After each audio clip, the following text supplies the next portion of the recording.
Obbolaa didanii wal fuudhan. Ani sumafa malee osoo wal beenyu wal nu wallaalchisanii osoo wal beenyu wal nu wallaalchisanii. Ani sumafa malee. Yooyyaa ashamaa akkam jirtu kabajamtootaaf hordoftoota qophii Oromiyaatu Yuunifoorm. Baga jala bultii bara haaraa bara 2015 isin ga'e jechaa barri kun kan jaallaa kan gammachuu kan milkii isiniif yaa ta'u.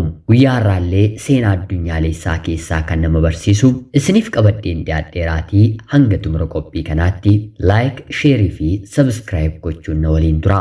Akkanumallee appilikeeshinii suuraawwan viidiyoo moobaayila keessan keessaa beektanis otoon beekin suuraawwan jaallattan isin jalaa bade suuraa sana deebifachuuf barbaaddanii haa ta'uutii garuu kan isin jalaa dide deebisuu kan danda'u appilikeeshinii ajaa'ibaa liinkii isaa komentii viidiyoo kanaa kan jalqabaa jala waan hin kaayeruuf liinkii sana tuquun appilikeeshinii sana daawunlood gochuun itti fayyadamaa jechaa kallachumaan gara seenaa addunyaalessaa kanaatti kan isin dabarsu ani gammachiis Tashoomeeti. Ani sumafa malee osoo wal beenyu wal nu wallaalchisanii osoo wal beenyu wal nu wallaalchisanii.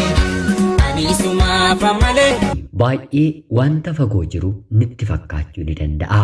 Haa ta'uutii garuu seenaan kun seenaa fagoo ta'us biyya keenyatti mataasaa seenaawwan naaf ergamanii keessaa kanan dubbisellee ni jiru.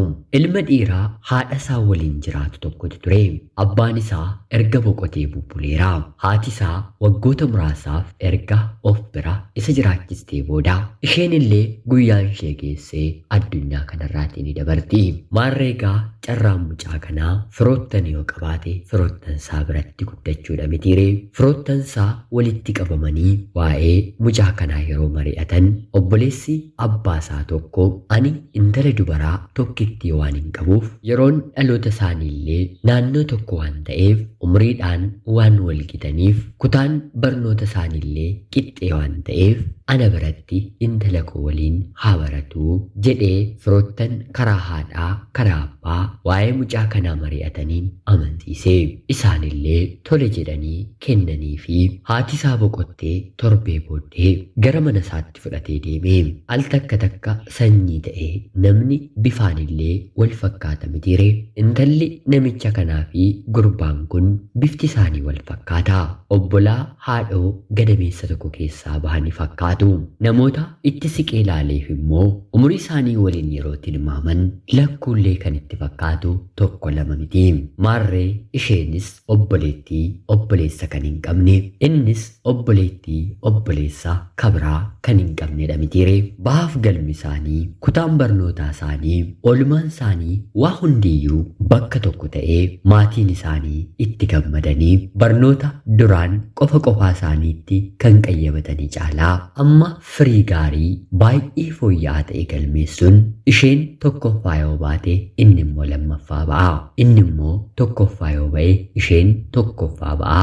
Obbolaa ta'anii wal dorgomaa hanga kutaa 12ffaatti xumuranii akka mana barumsaa isaaniittis qabxii olaanaa fiduun gara yuunivarsiitiitti ce'anii lamaan isaaniiyyuu qabxii gaarii qabu mitiire. Yuunivarsiitii filatan bakka tokko lamaan isaanii gahe. Yuunivarsiitii erga seenaniis jaalalli obbolummaa isaanii homaa waa tokko toon hir'isiin waliin bahaa waliin galaa waliin nyaachaa waliin dhugaa waliin qayyabachaa obbolaan kun ni dabarsu ture. Haa ta'uutii garuu yeroo qayyabannaa guyyaa tokko tokko halkaneeffatanii waliin turu. Wanta halkanii bakka aduun hin jirretti saalfii nama dagachiisa mitiire. Yeroo wal gaggeessan suuta suuta ija keessa wal ilaaluu harka bifa addaan wal qabachuu erga eegalanii booddee irratti safuu cabsanii isaanirraa wanta hin eegamne gochuu eegalanii. Dhumni seemisteera lammaffaa yeroo ga'u barattoonni yuunivarsiitii gara maatii isaaniitti boqonnaaf galu mitiire. Ijoolleen kun garuu waan wal barsiisan waan qabaniif barnoota qabna jedhanii maatii isaanii didanii achuma magaala yuunivarsiitii sanaa keessa mana kireeffatanii akka haadha manaaf abbaa manaatti baatii lama waliin dabarsanii haasa'uufuu dubbachuufuu wanti kuni namatti ulfaata mitiire. Haa ta'uutii garuu ijoolleen obbolaa kuni dhumarratti kanaaf ka'anii maatiin isaanii wal qayyabachiisaa barnoota isaanii itti jabaachaa firii gaarii fiduuf cimaa wal gargaaraa jiru itti fakkaata. Haa ta'uutii garuu isaan seenaa biraa keessa galaniiru. Baratanis barnoota isaaniitiin eebbifamanii akka eebbifamanitti inni dhiiraa dursee hojii argannaan isheen dubartiis kan ani hojii barbaaddadhu isa bira taa'eenidha jettee maatii biraa baatee deemte. Sanaan booddee isheenis hojii achuma argattee jireenyi isaanii waliin itti fufe. Abbaan akka tasaa ta'ee guyyaa tokko hojiidhaaf biyya biraa otoo deemuu bakka ijoolleen koo jiran itti goreen darba jedhee akka tasaa mana isaanii biyya isaanii dhaqee. Haa ta'uutii garuu wanti mana isaanii keessatti arge ija isaaf gurra isaaf sodaa fi shakkii itti uume.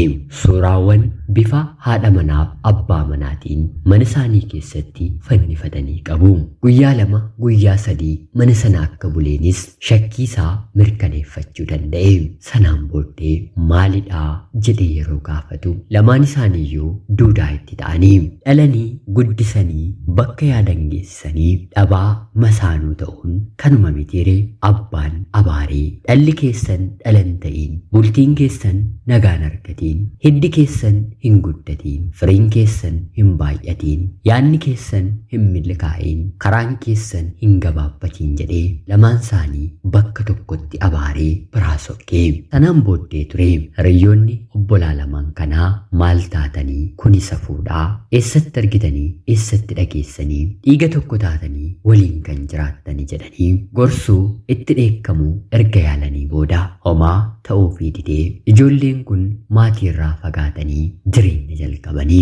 Daa'imas godhachuuf isheen durbi garaatti baattus haa ta'uutii garuu dhiiraaf durba mataan lama qaamni isaanii tokko ta'e harkiif miilli isaanii addatti kan fo'ame haa ta'uutii garuu garaan isaanii kan ta'e wal qabatanii kan dhalatanii argatte.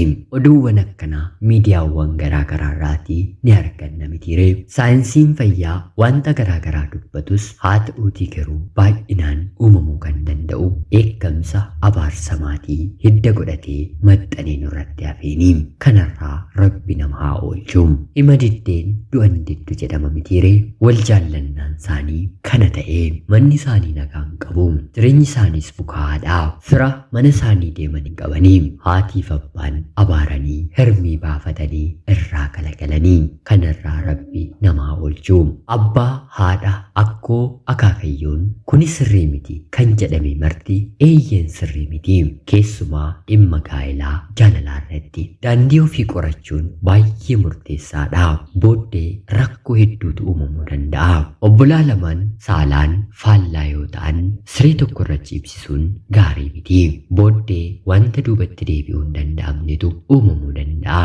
Lakki ta'uu hin danda'u jechuurraa tarii maaltu beeka borsalchuurraa har'a yoo nu eeggadhe baay'ee gaariidha jechuutu murteessaa. Kana qofaallee miti halkan namni kamuu of hin beeku. Riba keessa maal akka raawwatu yaadachuu hin danda'u. Sababa kanaaf of eeggachuutu murteessaadhaan dhaamsa qophii Oromiyaa 24 ganama kanaati. Ayyaanni kun ayyaana gaarii isiniif haa ta'u. Suuraa yookiin viidiyoo moobaayila keessan keessaa otoo hin beekiin yookiin immoo beektanii dileet gootan appilikeeshiniin isiniif deebisuu danda'u. Liinkiin isaa komentii viidiyoo kanaa kan jalqabaarra waan jiruuf daawunlood gootanii buufattanii itti fayyadamuu ni dandeessu. Seenaa kana laayik sheer gochuun obboloota keenyaaf qoodaa jechaa namoonni chaanalii keenyaaf haaraa taatan anaa dhufu sabskraayib gochuun maatii keenya ta'a. Seenaa gara biraatiin hanga walitti deebinutti bakka jirtan maraan turtii gaarii.